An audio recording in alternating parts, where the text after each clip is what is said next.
You're listening to IRN, the Inception Radio Network, Chicago, Illinois.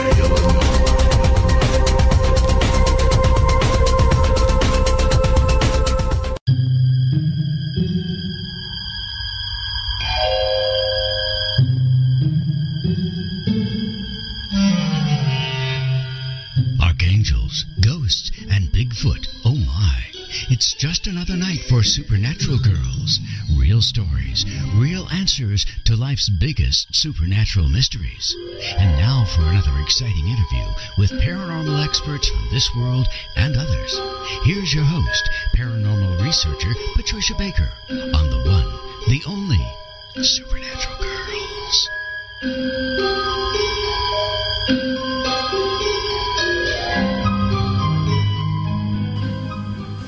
Welcome, everyone, to a very special show tonight on Supernatural Girlz Radio. I am your host, Patricia Baker, and I am here with my co-host, numerologist, Patricia Kirkman. PK, how are you tonight? Absolutely fabulous. I can't tell you how excited I am about tonight's show. It is going to be exciting, and it's a real heart-wrenching show. But it's one we have to do. We absolutely have to do this show tonight. And I want to introduce everybody, first off, to our guests, who are all amazing and talented people who are with us this evening. We have Rene Barnett. Rene is the host of NightVision Radio, which is another great show on Inception Radio Network. Her show airs Thursday evening at 10:30 Eastern. Don't miss it. She's got a great show every week. Rene is also a television and film producer in LA, and she's an expert on the facts of this case, the Oklahoma Girl Scout murders. And it was Rene who brought this to our attention, PK. And you and I know when we heard this case, it just about ripped our hearts out. It is a very, very tragic case. It's devastating to know the facts of it. But what we all knew instantly is that this is about a battle between the light and the darkness. That's what this is about. And we wanted to have this show and shed some light on the paranormal aspects of this, on the Native American medicine involved in this, how things went wrong. And, of course, our hearts go out still to the families who lost their beautiful little girls in this horrible, horrible murder. And we also have Michael Bastine, who is an Algonquin Native American medicine man. Michael was an apprentice to Mad Bear Anderson, a Tuscarora medicine man, one of the most unusual and well-known medicine men. He really was known globally. And Michael was his apprentice, and Michael's with us tonight. We also have world-renowned psychic medium George Lugo. Now, George has worked with a number of investigators, including Scotland Yard. And we all know George. He's extremely talented, very detailed in his readings and his communication with the other side. He is going to be speaking to the other side tonight about what happened in Oklahoma that night in 1977. So, Rene, welcome to the show. Let's start with you. I know you have all the facts on this case, and you know all of the paranormal intrigue that occurred. Can you tell us a little bit about what happened and how the paranormal played into this? Sure. First of all, thanks for having me, and hi, everyone. I don't know that I would call myself an expert on the case, but I guess I do know as much about it as probably very few other people do besides the people that were involved in the case, because it's been sort of an obsession of mine ever since it happened. I heard about it that night after the little girls were discovered on the car radio as I was driving cross country, leaving my home in Oklahoma to come to Los Angeles. And, of course, what happened was 3 little Girl Scouts were murdered on the first night of their encampment at a Girl Scout camp known as Camp Scott on Grand Lake in eastern Oklahoma. It was really interesting. I don't know how many people heard my show last week, which was rebroadcast just before this show, but it kind of laid out more of the facts of the case last week and then prior to this show. But just briefly, the major suspect ultimately turned out to be a man by the name of Gene Leroy Hart, who was also happened to be a Cherokee Indian. He was a local football hero and, a strapping young man. So nobody kind of wanted to believe that someone like that, especially the Cherokee people, didn't want to believe one of their own could have committed this crime. And so he was able to evade law enforcement for a long time. It became the biggest manhunt in Oklahoma history and was only ultimately were able to track him and bring him in once the Oklahoma State Bureau of Investigation agents sort of returned their own native heritage.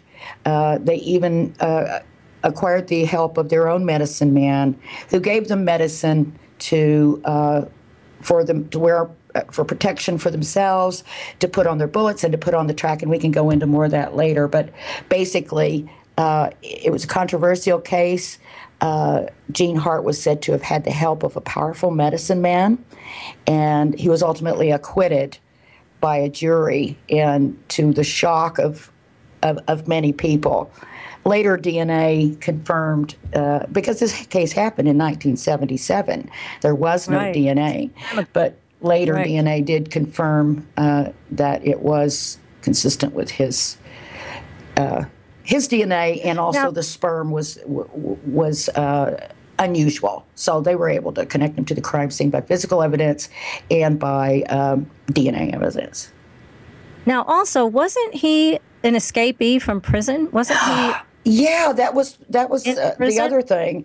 He was already a convict. He was escaped from Granite Prison, as I was corrected the other night, prison in Granite, Oklahoma, where he was serving 144 years for raping and kidnapping 2 teenaged pregnant girls from Tulsa. And he had taken them out in the woods.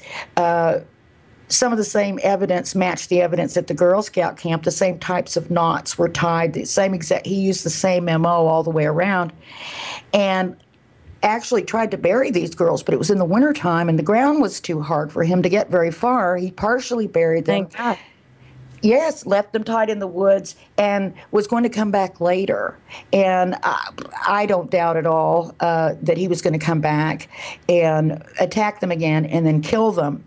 But somehow one of them managed to get free. They escaped, and he was actually brought to trial and convicted of that crime.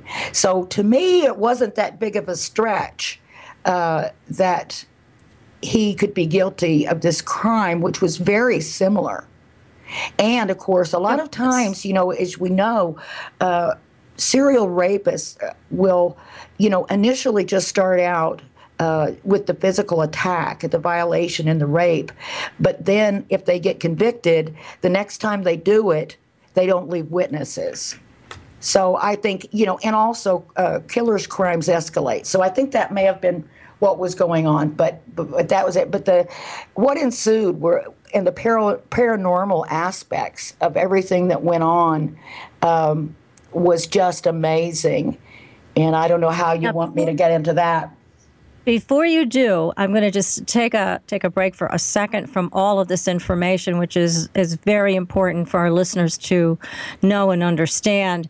I'm going to move over to PK. And PK, I want you to talk about what you found, because what PK did is she took a look at this man's numerology and his birth date. Who was he? So from that perspective, PK, tell us a little bit about what you found. I thought it was fascinating. I know Rene wants to hear this. Oh, my gosh. I'm taking notes right now. I've got my pencil and paper. I've taken notes for you too, Rene. I tell you. All right. This is interesting. The fact is, this young man was born in to have issues with females. So it started with his mother. He couldn't get over that. He had a destiny that was a 19-1, which means that he felt abandoned and alone clear up to his early 20s. So he felt unable to connect with anything. He had very low self-esteem. He was not a rule maker. He found rules absolutely horrible to have to deal with. Yet any change he ever made was restricted. He was extremely intelligent, but very fearful of the light and the dark. This is a man that had the boogeyman carrying with him most of his life. But I found it very interesting when I'm looking at all this is that when he passed away, it was a 27-9 day, 9 ends things, ending of old issues, in a month that would have dealt with a heart problem for him, which is exactly what happened. The date that he was, when this event took place in 1977, it was a 24/6. 6 is all about family and universe and wanting things to be perfect. And it was a 9 achievement. So the way of making it work and put together was very difficult. It was dealing with endings and unable to pull things together. He died on a universal 8-year. We are in a universal 8-year again. Today is a universal, and it's a universal 8-day.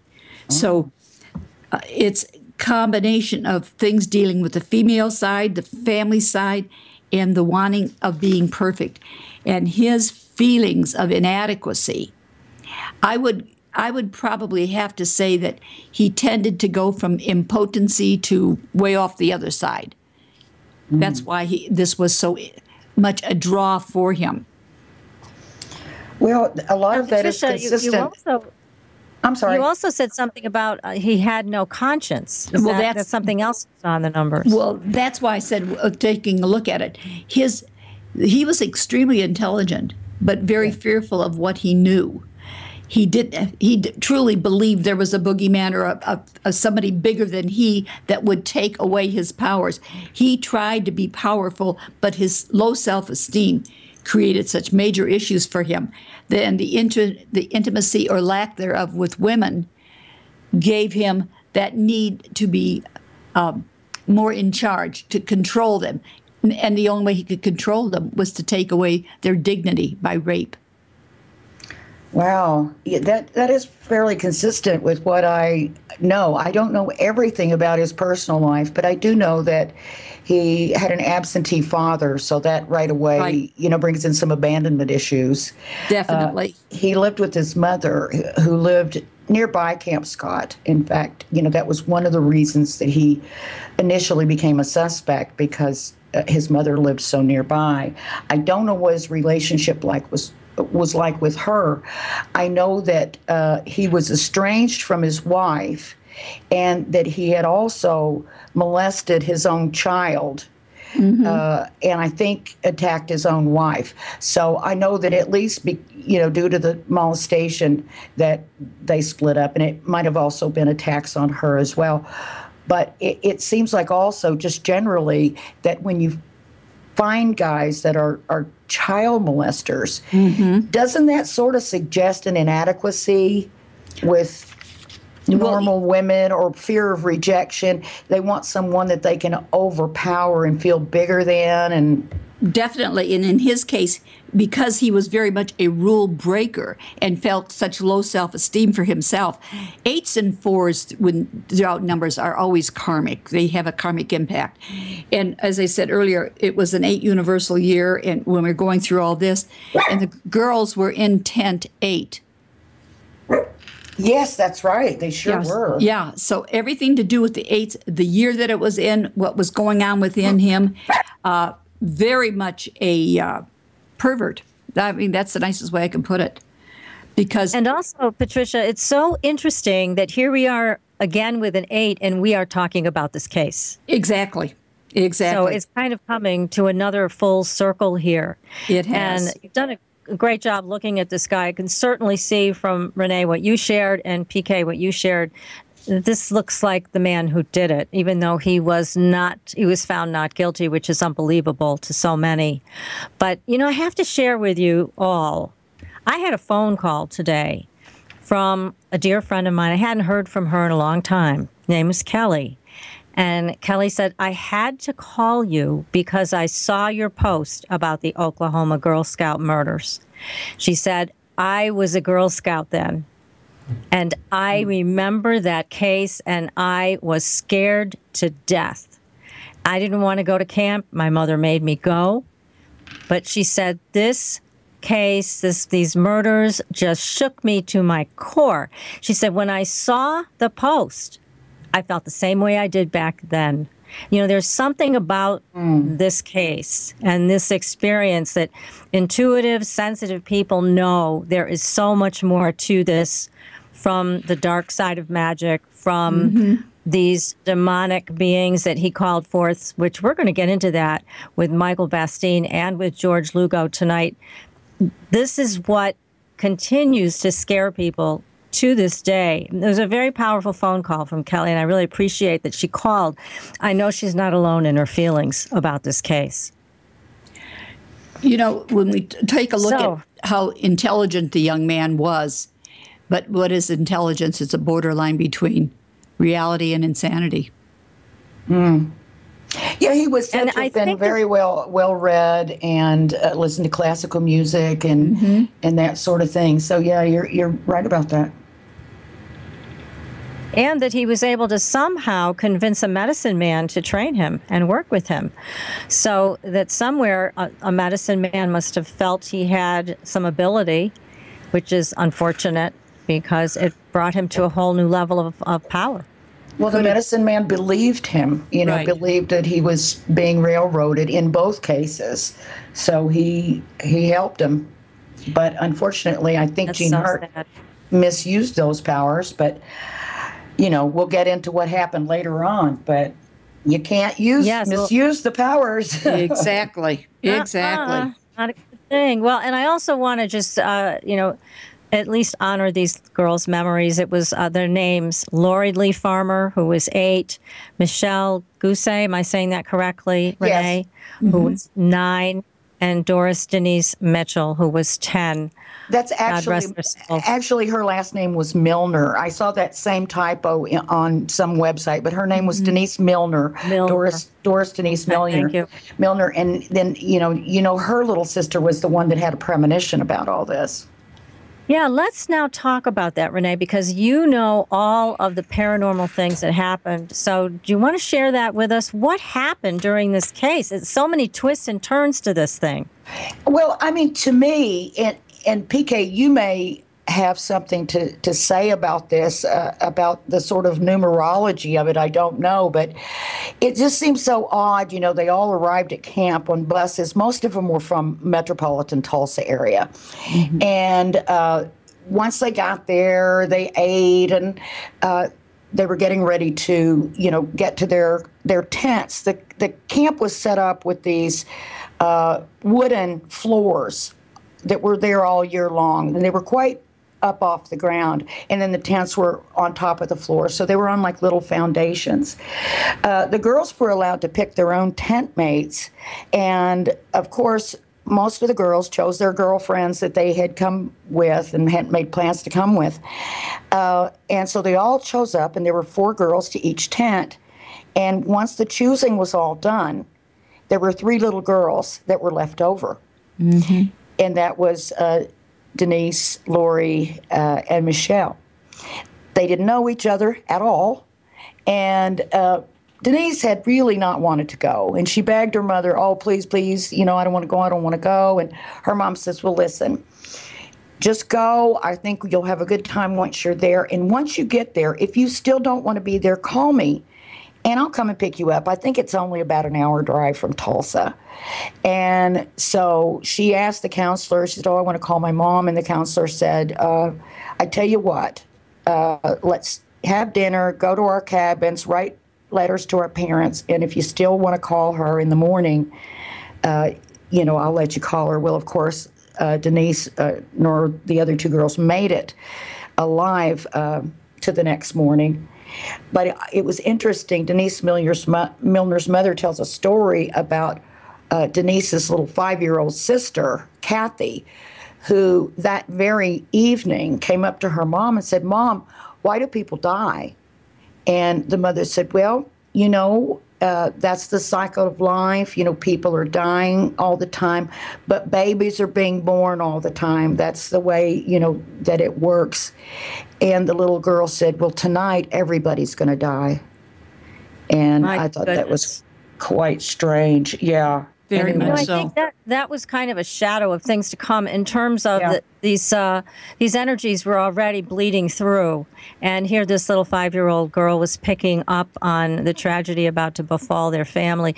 I mean, it is a good example of how powerful these energies were and how they were already in place even before the event. Yeah, absolutely. But it was, there was it was being reported in the newspapers, the activities of the medicine men, the idea that Gene Hart was a shapeshifter, and that's how he was able to evade the agents for so long. I think the manhunt was something like 3 years, and it was the biggest manhunt in Oklahoma history. And they had, helicopters and several different law enforcement agencies, volunteers, these amazing this guy tracking dogs. Going to stomp dances, being seen in public everywhere. Yeah.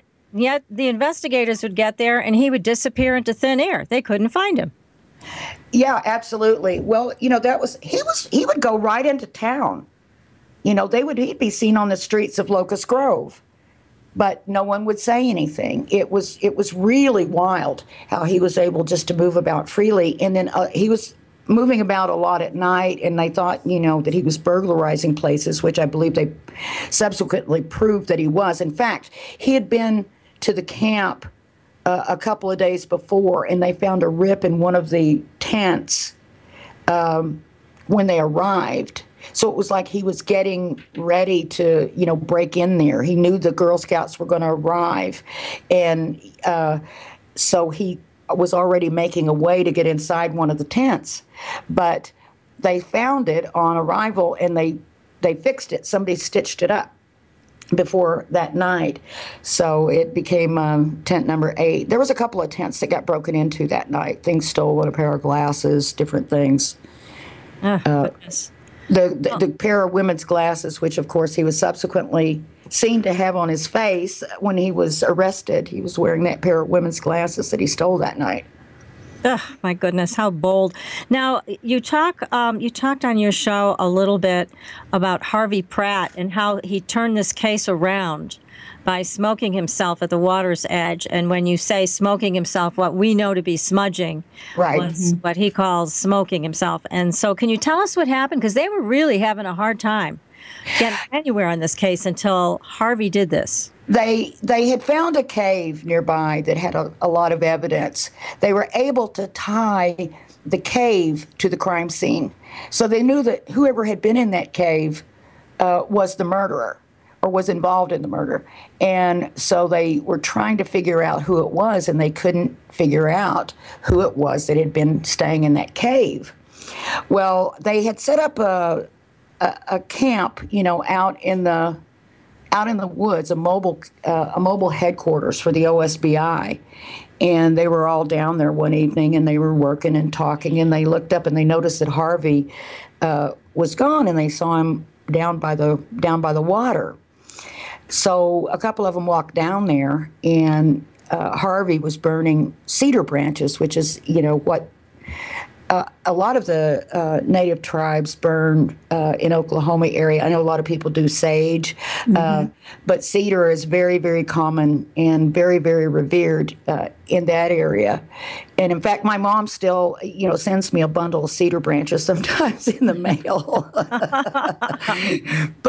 But anyhow, he was down there, and he was, putting the smoke on himself, and they came down and said, what are you doing? And he says, well, I will tell you, but you better not laugh.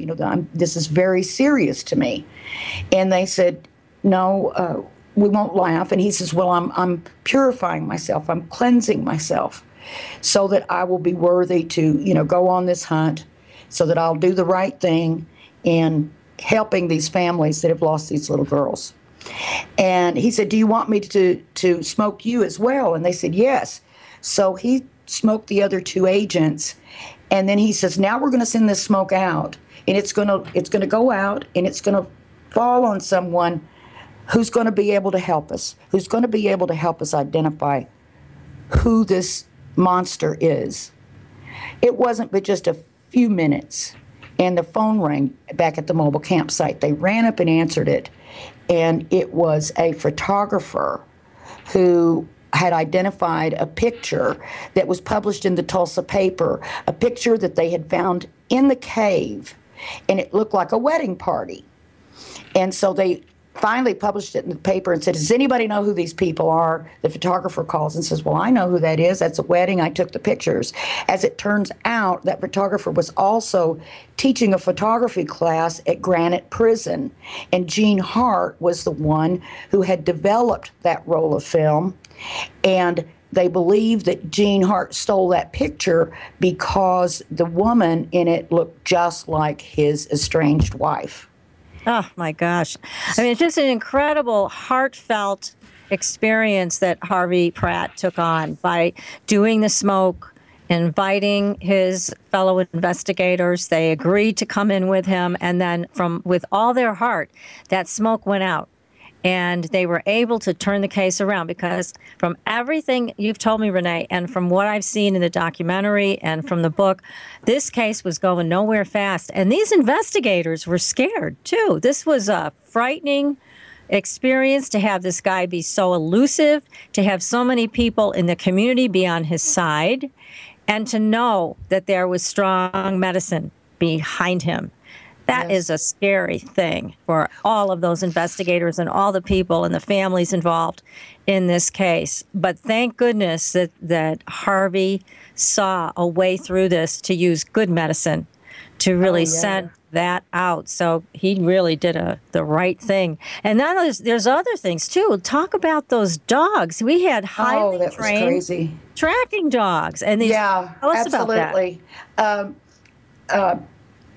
They had brought in some tracking dogs, some world famous, tracking dogs from Pennsylvania that were supposed to be highly trained and all this. And they brought them out.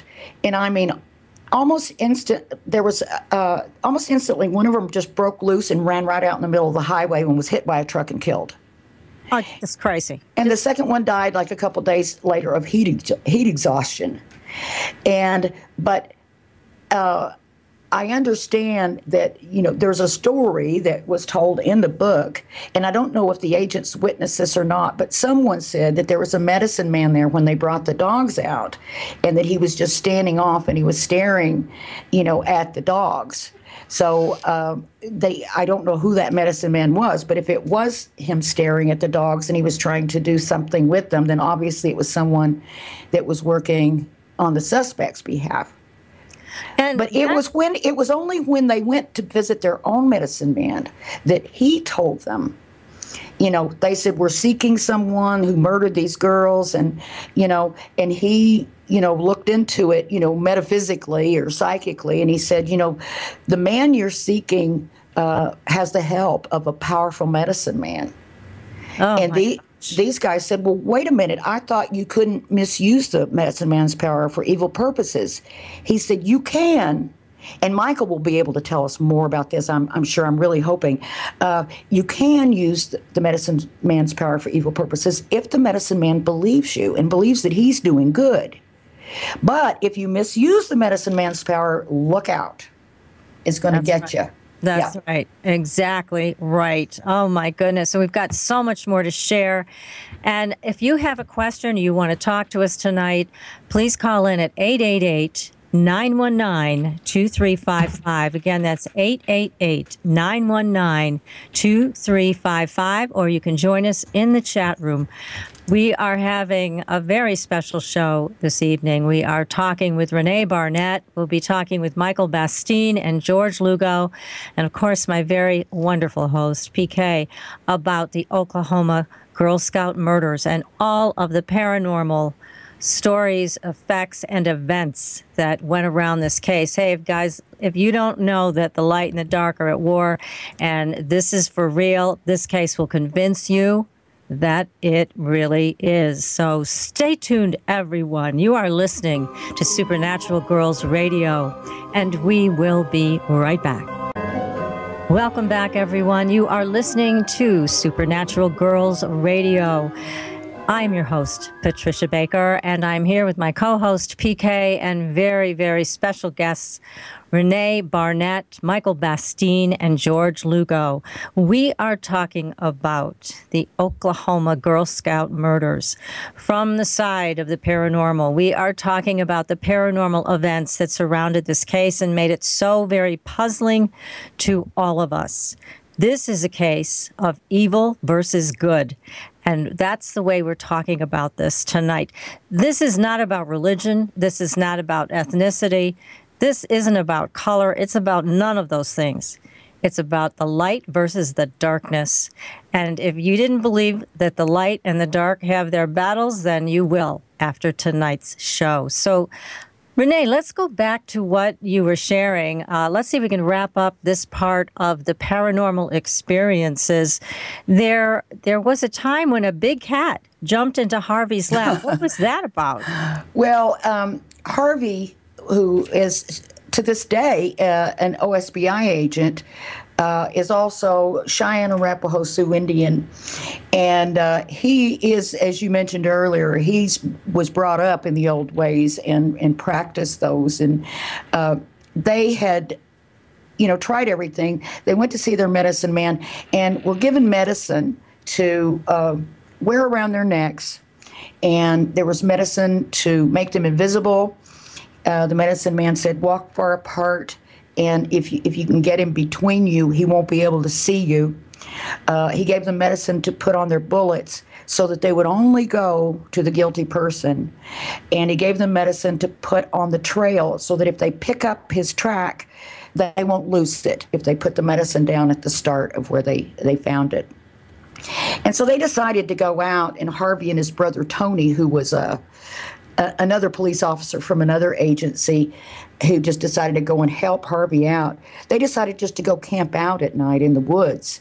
And as Harvey said to me, just, two Indians out in the woods, hunting or doing whatever. And so they were out in the middle of nowhere. And I mean, those woods can be remote in Oklahoma. And they were sitting there by the fire. They had made a fire, and Harvey said it wasn't even a cold night. They didn't have it for the warmth. They just had it more just for the comfort of sitting by the fire. It made them feel more comfortable because it was quite spooky out there. Yeah. And they were sitting there and they were taking turns and staying awake, being on watch. And I guess it was Harvey's turn, and I think he just nodded off. And suddenly this cat jumps out of the darkness from nowhere right into his lap. And then it jumps off. He's flinging it off, and it's screeching, and he's throwing it off, and at the same time. And, of course, it led them to think, well, wait a minute, they say Gene Hart's a shapeshifter. Could that have been Gene Hart or someone else that was, working on his behalf, or some other dark force, turning into an animal? So that was pretty scary. Let me ask you about this, too, because, again, we have all these dark forces in play. And certainly they spooked the investigators. They were scared. I even heard them on your show. They still sounded scared as they were talking about all of this. So we have these dark forces working to obfuscate everything, to make people think that he's innocent when he's truly guilty, to make sure that he can come and go as he pleases, even though he's an escapee and he's already been convicted of these other crimes. He's walking around free as a bird. And the dogs died. And supposedly there was a Native American medicine man who may have had a hand in that. It's terrible. And then we have a Native American medicine man who is helping the investigators. Now, he did a rare ritual. Tell us about that. Oh, wow. That was really interesting. Well, according to this medicine man, whose real name I, to this day, do not know. I tried to wrench it out of Harvey, but of course he he rightly did not divulge the name. But anyway, he's in the documentary that one of the agents made after the trial. I just should quickly mention that when Gene Hart was acquitted, the agency, the OSBI, was so downtrodden and so disheartened by this case because they had all this evidence. They were all, and to this day, are absolutely sure they had the right guy. But he was acquitted anyway. I think there was something like, and I might be wrong about these numbers, but it's close to this. There was something like 36 agents on the Bureau at the time, and I believe 30 of them quit as a result of that trial, as well as the district attorney, who was the biggest legendary prosecutor in Oklahoma history. That was the very last case he ever tried, and it's the only one he ever lost. It was a really big deal. Yeah, and so horrible that this guy was acquitted. I mean, I can see why they would turn their badges in. What's the point of all this? Yeah, that's the way they felt. Walk away. Most of them left law enforcement altogether. Harvey was the one that stayed and, continues to work to try to help the people of Oklahoma with their crime problems. But the other guys went on to do other businesses. One of the authors of the book went on to become an Oklahoma state senator for many years. So these guys were, sharp guys. And anyway, when they went to see their own medicine man, he explained to them that there was a ceremony that he said, and I'm hoping that Michael Bastine will be able to tell me about this if he knows about this particular thing. But they said there's this old tobacco grown in a primeval forest, and there's just very tiny bits of it left. They call it the ancient one. And according to this elder, he said that a medicine man can live his whole life and go through all these ceremonies and never, ever use the ancient one because it's so rare and it's so important. So it's only used in very, very dire circumstances. And this medicine man felt that this case was important enough to use this ceremony. I don't know what it's comprised of. He would only share that it involved moving water and the ancient tobacco. So he performed this ceremony, and he said basically the ceremony says, the ancient one says that whoever killed these little girls, be it Gene Hart or someone else, stands on the blood of these children, and they will die. And that's what the ceremony was of the ancient one. Wow. And then after he was acquitted, he was jogging around the prison yard. Well, yeah, he had to go back to prison because he still had to go back and serve his 144 years for the rape and kidnapping of the two Tulsa girls. And, it was a month later. He was jogging around the prison yard, and he simply dropped dead. At 26 of a heart attack. So yeah. I would say the ancient one worked. Yep. Isn't it ironic? Excuse me. I just want to say, isn't it ironic that the 26 is also an 8? Yes. The day of his age?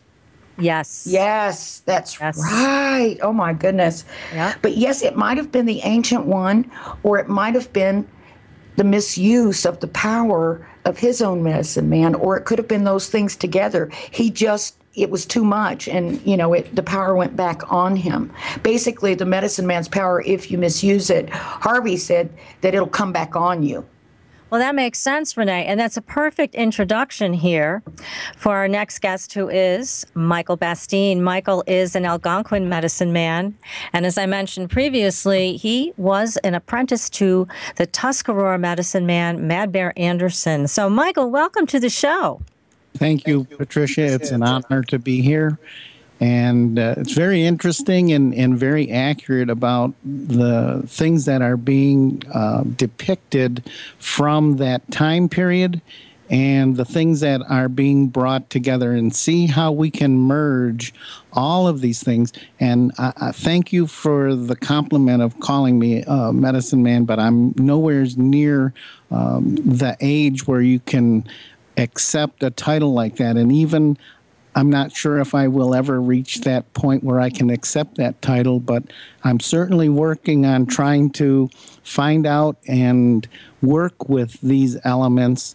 And as I have spoken to you off air, that things keep being revealed to me as I go through time, and that tells me that I'm staying on the correct path and using these teachings in the highest way for the best of all life. And that's why we wanted you on the show, Michael, because we know your integrity. I mean, you're just one of the most integritous people we know, and you do walk the path of light.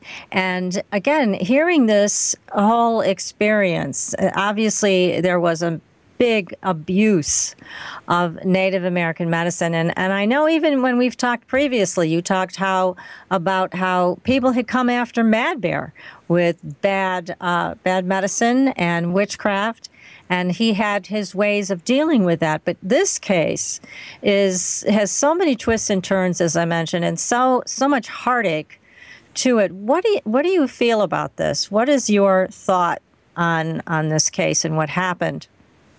Well, I think this is one of the best examples to teach from and for people to understand that if you become a practitioner and you claim you're doing the work of the Creator, but the things that you seem to get involved with don't prove out or say exactly those words, then there is no immunity to the people who are participating in using or misusing the sacred elements that have been handed down and taught.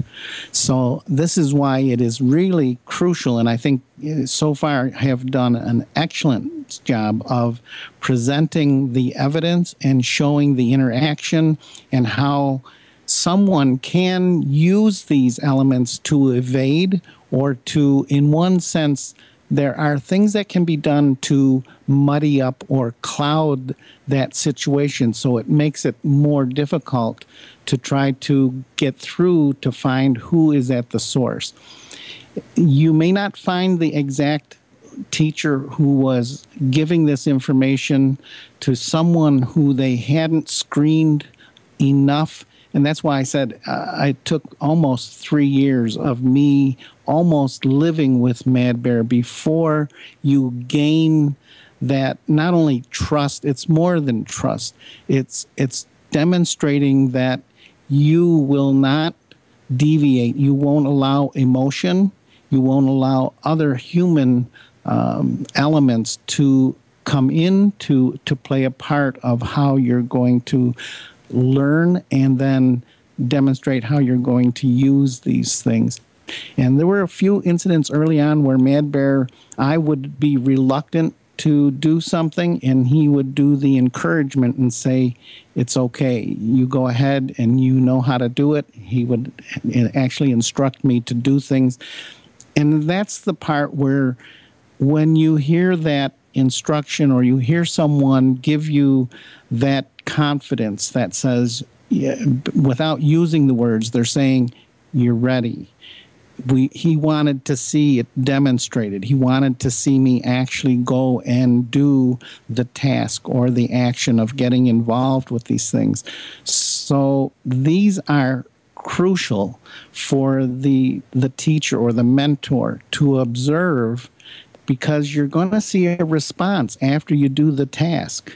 And if the response is not humility or one that is accepting on a very humble level, then you would be very cautious to say, I think maybe this may not be someone who we should go any further with. Exactly. And it sounds like, I mean, from looking at all of this and all of the events that took place, whoever the medicine man was that apprenticed Gene Leroy Hart did not screen him thoroughly and really taught him some powerful things that Gene then used for evil. And then when we see it demonstrated and we see that it is being used for the wrong intent, with all the other factors in this case, you see that it comes out to have, there's an equation. And that equation is you start using, even if they would have started using numerology back in that time, I believe with the right people, they could have found him much sooner, and they could have prevented that from this event from happening. But because of the fact that they didn't access the help on the medicine level soon enough, and they waited till this last event to occur, that when I was looking into this from this other perspective, which is not using the videos, it's not using anything from other human accounts, that's when I did make an offering with, and we do have and use what has been referred to earlier in the program, the sacred tobacco. It's just used for ceremony. It's not used for anything else. And when I made that offering, these things started to be revealed that it could have been prevented if they could have accessed that medicine man earlier, that helped the law enforcement to not only protect themselves, because that's the part that I observed from Mad Bear, is he was very cautious about not letting his guard down, and he knew if he was going to venture into these areas, he had to have the assistance of other people with him. Even if we didn't know the purpose of what he was doing, it's what Mad Bear would say is the goodness in you, and the goodness in you, and the goodness in you. He would have people just present that would be willing just to be there. And just having that available to him, it gave him the ability to go beyond what he could do on his own. He just needed the collective, and it didn't have to be a large number, just a few that would be willing to participate, and they actually were able, and I inadvertently, I mean, I was a part of that, but I found out many years later what Mad Bear was doing, and he was trying to reveal or have someone reveal that who they were. It was someone who was doing some behind-the-scenes work to really create some havoc with the elders.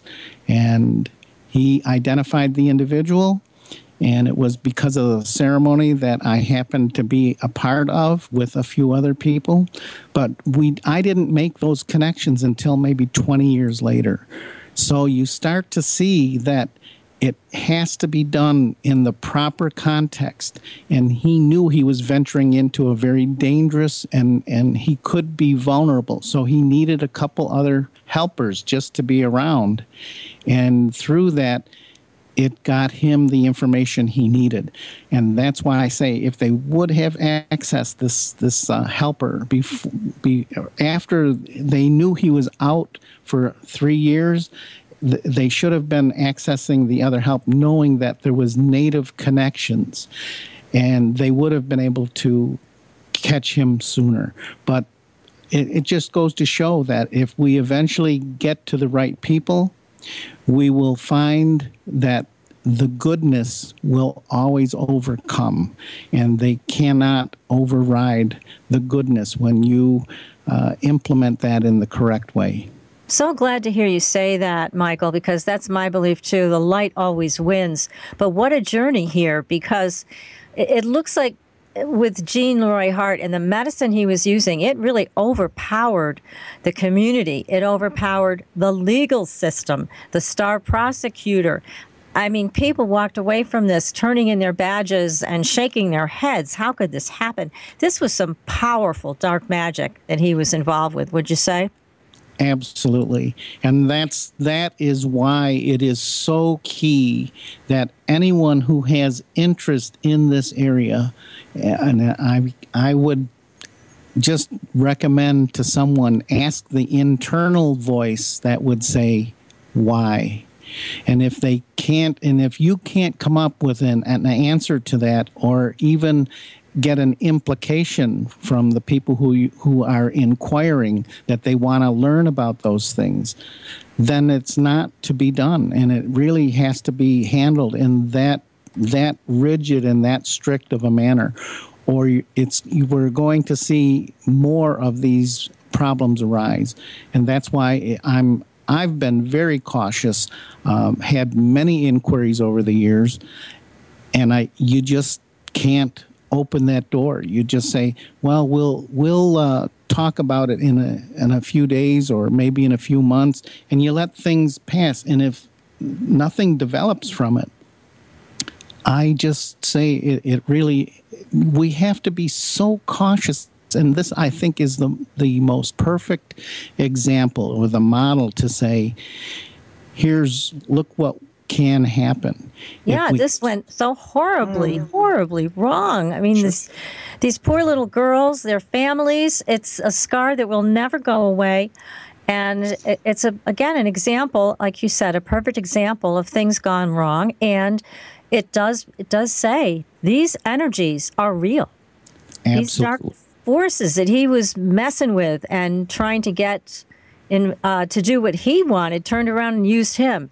And at the end, it cost him his life, which it should when somebody's on a dark path like that. Do you agree with that?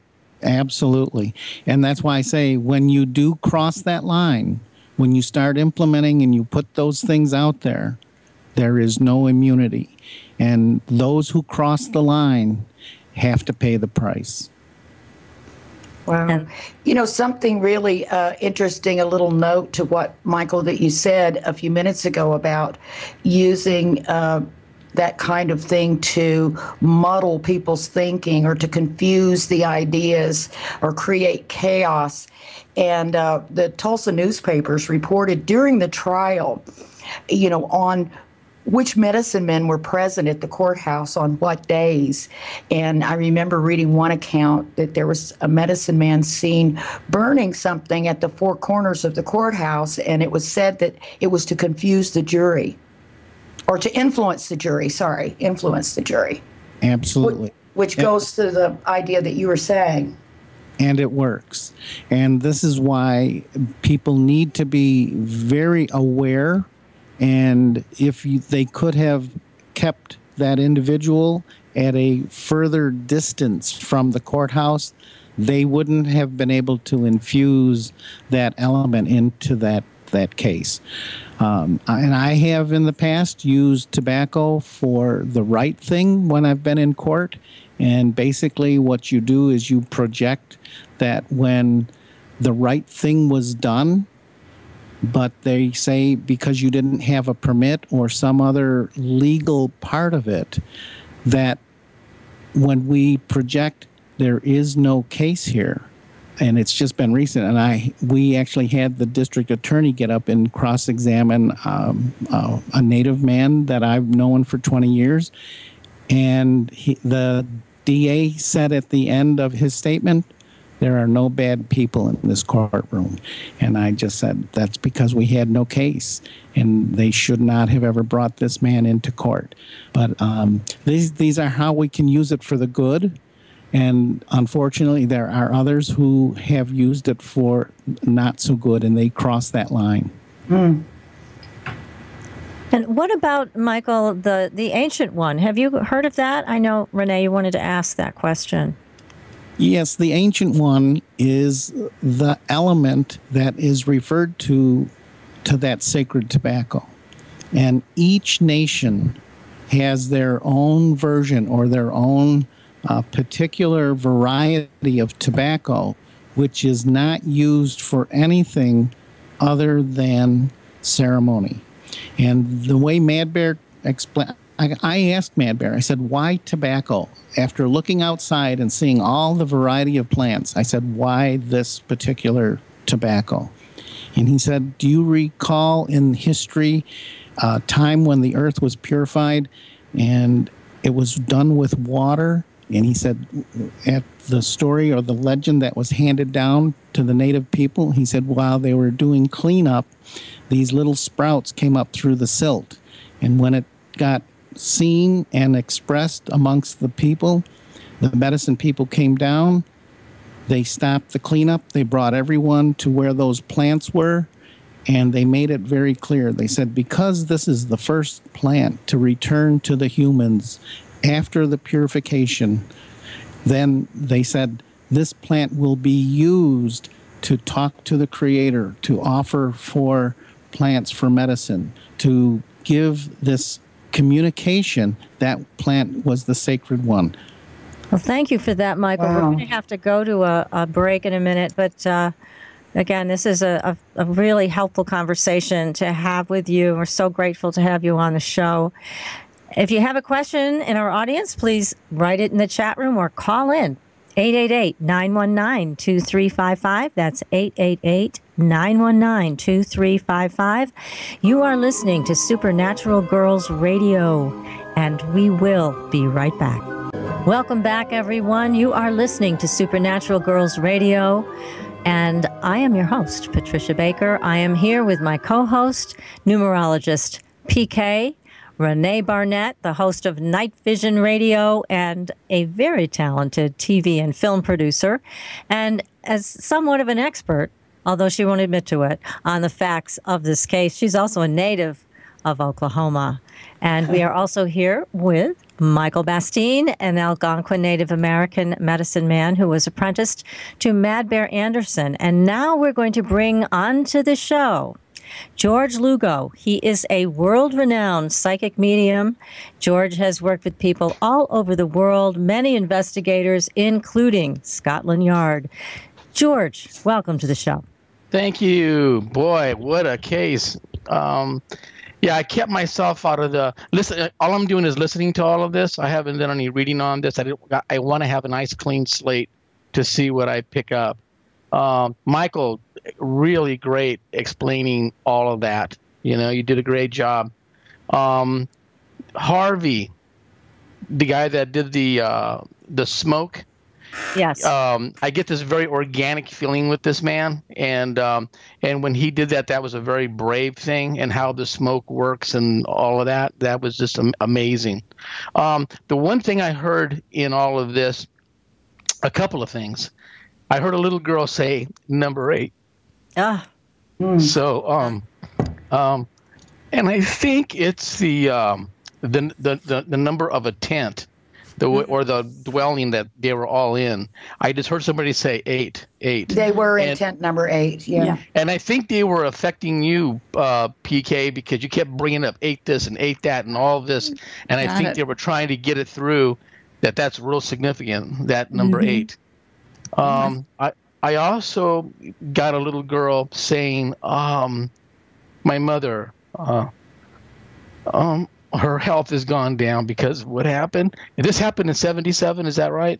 Yes. Yeah. Yeah, and I got this saying, I think she said Sherry, I think it was Sherry. She mentioned Sherry, and she said mom, and then she said Sherry, and then she said I'm okay, like I'm all right. The feeling that's what I got out of all of this. And so much to be said. But as far as do any of you know the parents at all?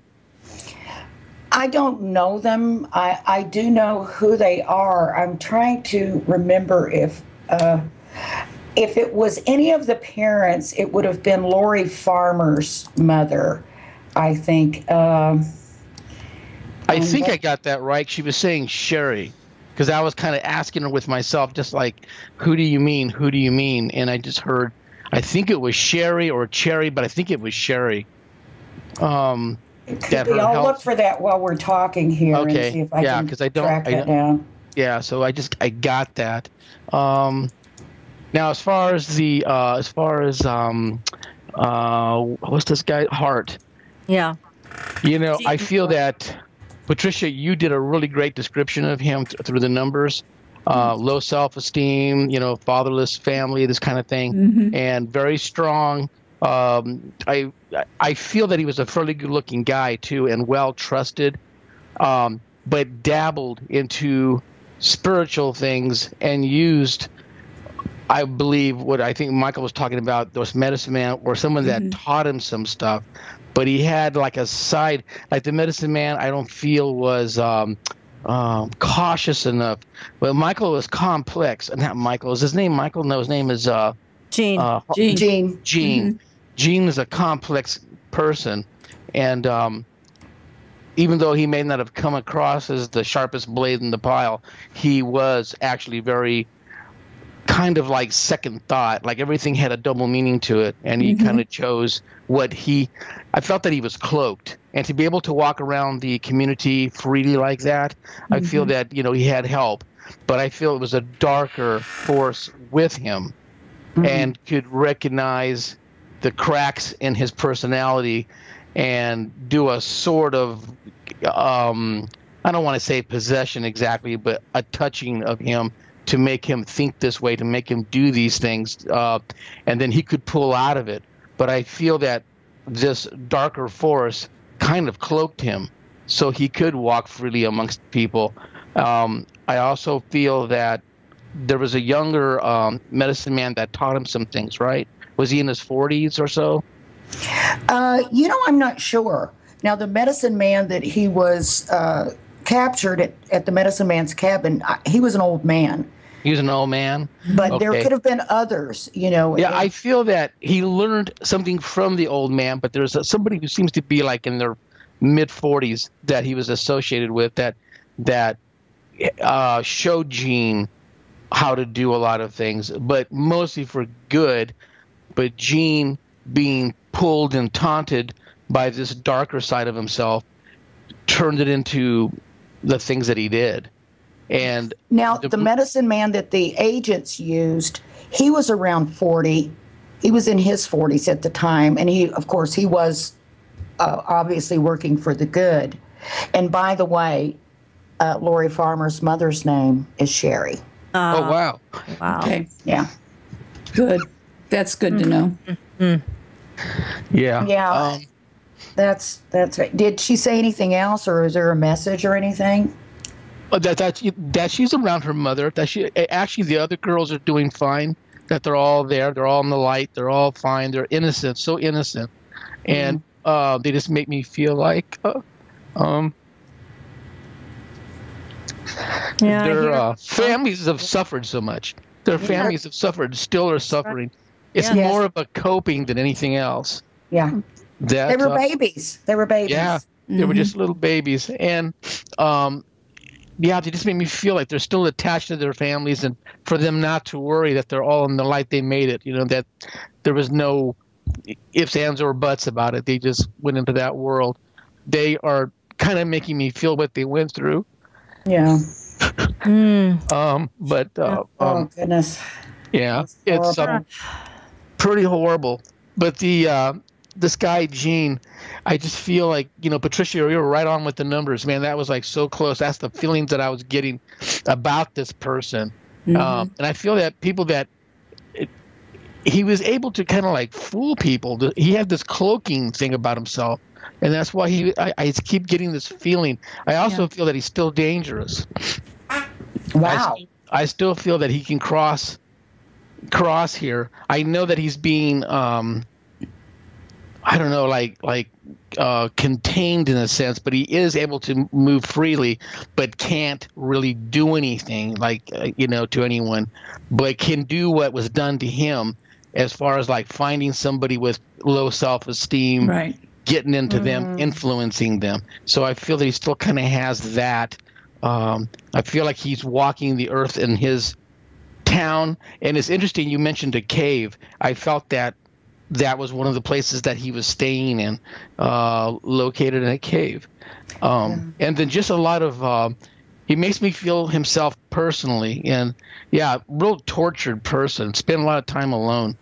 Spend a lot of time with, I feel like wanting to use a knife. I don't know if he did use knives, but wanting to, but didn't do it. The guy had some skill, definitely has some skills. But as far as the spiritual world, it was very distorted.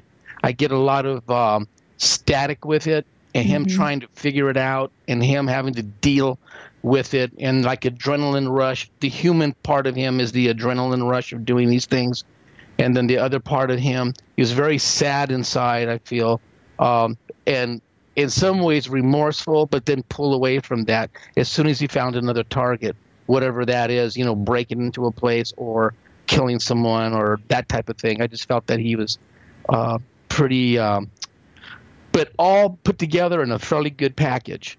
You know what I mean? So he could, and so he could fool people. He was really good at that. And I get somebody saying, yeah, he can never go back. And I don't know what they mean by that, but like he can never go back. So maybe have another earthly round or something. I'm not sure exactly, but I just feel like that. We don't want him back. God, no. Yeah, you don't want him back. He can stay right where he is. I think they were trying to tell me that he has maybe tried to come back, but he can't, so he's trying to influence someone like him, and it might even be in the same town. So, if something else like this occurs again, I feel that he may have some kind of influence in it. I mean, I'm not exactly sure. That's kind of what it feels like to me. Wow. And then also the knowing. He knows a lot, and I get the feeling of the overpowering of someone and having that person's life in your hands and fully controlling it and taking it when they want. And I just get that. It's like I get this kind of adrenaline rush with this, and I just feel like that was kind of what he was doing with these little girls. Also, prison life for him was not good. He was on guard and all the time because of his crimes, and he had to look over his shoulder. And I also feel that he practiced some of the things that he knew there also, maybe quietly or behind the scenes, but because he needed protection while he was there. They still got him. They still took him out. You know what I mean? He died of a heart attack. Is that right? Yeah. Yes. So they did an autopsy, and there was no explanation. He was a perfect physical specimen. He was an athlete. He was 26 years old. Yeah, and I just feel like, but I also feel that in prison he was like developed, like he was really strong. So he must have been like working out or something like this. I feel this adrenaline, but I also feel that it was time for him to go. The forces that are out there, good overtakes everything just about, but things slipped through the cracks, and he was one of them. And but it finally caught up with him, and it took him. Go ahead. I'm sorry. I was going to say, George, did you find that because he was such a terrible rule breaker and he lived in his head most of the time, people thought his quiet side was condoning things that were going on, so he was Mr. Nice Guy, when instead he was really brewing something in the head to take out somebody else in another way because of this restriction, this four square, his angers at things not being given to him the way he thought they should be. Yeah, I thought that everything out of his mouth was kind of like a double speak. It's like a forked tongue. It has a double meaning. And so he was sort of cautious about everything he did, the way he walked, the way he presented himself, seemed like a normal average person, kind of doing that, but kind of like almost like you said, athletic. He was sort of kind of outgoing that way, but kind of quiet and just very dark. He had an arrogance about him that, probably belied that inadequacy thing, PK. Yeah. Right. Usually when people have that kind of an arrogance, it's usually covering up the opposite. Oh, yeah. They carry that John Wayne walk when they have nothing there to back it up with. Yeah, I felt guy had no feelings at all. You're right. Yeah, like it had an error of entitlement. And but it was fragile. And the people that knew him well, he would stay away from. And so he would just constantly kind of on the prowl, kind of scoping things out, just always kind of doing that. And in very tormented in his head and in his soul. But a lot of things that Michael said was right on the money, too. I mean, it was just really good stuff that he was talking about, medicine and this kind of thing. He abused it totally. Yeah, he's gone now. The girls are fine. The girls are perfect. There's nothing wrong with them at all. I get nothing. All I got was my mother is suffering or has been suffering. They all have. but I just kept hearing mom, mom, mom, and then I heard 8, like tent 8 or number 8, and it seemed like a dwelling of some sort. And then I just heard, and then I was asking her, "Who are you talking about?" And she said Sherry.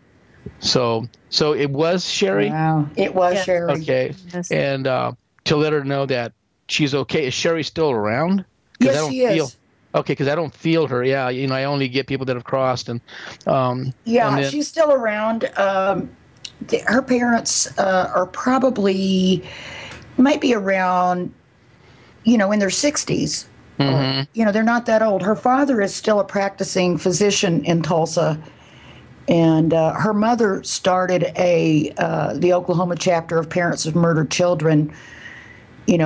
20, no wonder this girl ago. is stepping up, because the feeling is like she's very proud of her family, and this actually in a bad way turned out to be a good thing, because her mother's doing this now. You know what I mean? So out of all this horror, something good, positive came out of it.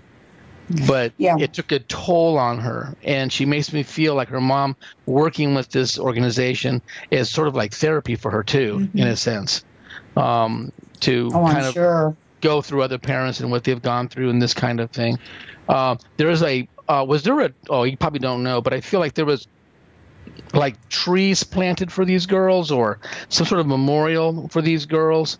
Did you say Lori was her name? Yeah. Yeah, was there you probably don't know this, but I feel like there was some kind of a monument erected, maybe with their names on it, or a children's park. She makes me feel like there's like a park or a wall with murdered children on it, and then like a playground right next to it, like things that kids can climb on and all that. Feels kind of like this. I don't know if that exists or not, but this is kind of what she's showing me. I don't know. Yeah, so, I don't know. But she makes me feel like what her mother's doing is also a very good thing for other parents. Even though it's a sad thing, it's a way to cope and deal and heal. So, that's what I'm getting out of all of this. But boy... George, let me just ask you a question, too, because Lori comes across to me anyways as the eternal optimist, but much more contemplative about this event than Michelle or Denise. Do you pick up something similar about her? I mean, she seems still kind of mulling this over and trying to go deeper with it about an understanding. This is Denise. This is the other child? No, this is Lori. Oh, Lori. Oh, Lori's... To me, Lori came across as being very bright, a doer, Yes. like, you know what I mean? Like, I feel like she, souls cannot change your life path. They cannot mess around with your journey, but they can nudge. And I feel like her light with her mother is very, very special. And so she's able to help her mother or bring things to her mother, and her mother has to be sensitive enough to recognize it and go with it. But her mother has a lot of tenacity. She says her mother has a lot of tenacity, and a lot of things have fallen into place, and a lot of help has come to her. But she's got the oomph to kind of get it done, and she makes me feel like her mom's gone through a lot of red tape, and to get things done, but has done it. I don't know. I mean, I feel like there's a memorial park, some sort of like a little section of a main park that like a children's memorial park or something like that. It might be in the works or it's already done, but I also feel like a planting. Yeah, I also feel like a planting of trees and bushes dedicated to kids, or one to her for sure. But I also get flowers and this type of thing when I get people like benches or people can sit and have a conversation with their children and that kind of thing. So, yeah. I wouldn't be a bit surprised. Yeah. And then now has Gene's mother crossed over? Yes. Okay. Because I get 3 women, and I feel that this is probably they seem to be elders. And I don't know, there's something about, talking to him about all this, and he's gone through a lot. He has to feel and continuously feel the pain that he's created back here with the parents and the family members that basically hate him, and I know that there's some forgiveness involved here, and he's all about trying to correct all that. But it just makes me feel that he just had a really rough time of it. He tried to make sense out of it all. Gene tried to make sense out of everything, but it was just, once after his first kill and all that, it was just like, it was overpowering. And then whatever this dark force was just kind of had him. You know, it wasn't like a full possession. It was just like this nudging, this partial thing that would get into him, and you know, he could feel himself kind of surging inside, and then select his target. He also makes me feel that he was relaxed at times, and things would show up, almost like light up for him, and then he'd go, "Oh, that's the next one right there," or he'd get methodical about who he was going to do next. But it's over. I mean, that whole thing is over, and he is where he is. I know this is going to sound really crazy. I don't feel like he's like burning in hell, anything like that. He's just he's just in this other world, trying to make a difference. I really kind of feel that he's trying to correct his wrongs, but that urge is still pretty strong in him. And he's kind of in a different place than most souls that I see souls go to. This place that he's in is like in a place where he's sort of stuck. Not limbo, but just kind of like has to feel these things that these people that are left behind with all this pain, he has to feel it constantly. And I know he's trying to turn things around and change things, but it's a long haul for him. I don't know, it just feels like that. I also feel that people in that town, you know, remember what happened. And there are some people that during that period of time feel almost him like walking by, like they almost see him on the street still. So there's a strong energy there, strong thing there. Anyway, that's what I got. Again, you know, George, this is really good information. And I think what people need to understand about these dark entities is that they can be very seductive. And, oh, absolutely. You know, they can tell you, well, do this. I mean, they don't come out and say do this, but that's that nudging you talk about, the pushing people in a certain direction to act in a certain way with promises of power or superiority or whatever the heck it is they're into. Right. And that's how they continue along this relationship path with people like Gene Leroy Hart. And they hook them in, and like you said, it wasn't a full possession. I believe you're absolutely right about that. This was more of a partnership, but that entity definitely had the upper hand. So it's, again, a good example of not getting involved in these types of energies. It's something to stay long way away from.